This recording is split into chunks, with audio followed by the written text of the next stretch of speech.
Tapos dito sa taas, penthouse, kwarto ni Chichi. Yan, dyan. Paano laki? Yan din yung room natin, Archie. Para sama-sama ang nanay, sasay, at saka ang anak. Sama-sama ang mag-asawa at saka ang anak. Yan yun, di ba?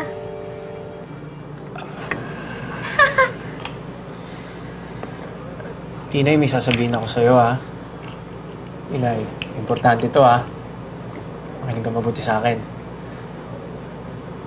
Sige! Una sa lahat, gusto kong mag-sorry sa'yo. Kasi nasaktan kita nung nagka-girlfriend ako. Huwag mo na uulisin yun, ha?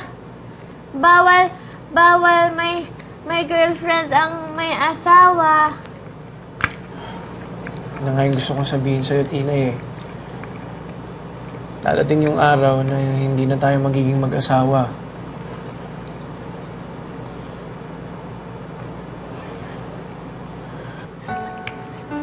Bakit, Archie? Ayaw mo na ba talaga sa akin? Hindi mo na ako love.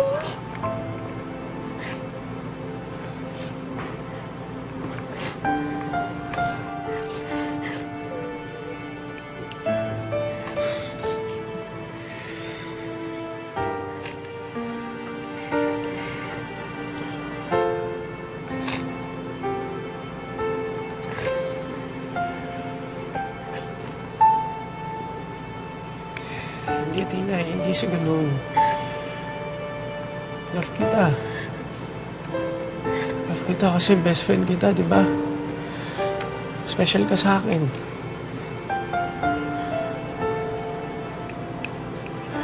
Di ba si Pulga special din sa'yo?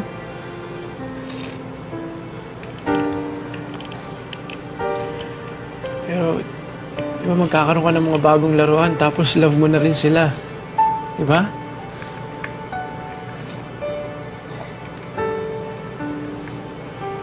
Parang yung manika na bigay sa akin ni G-Pop.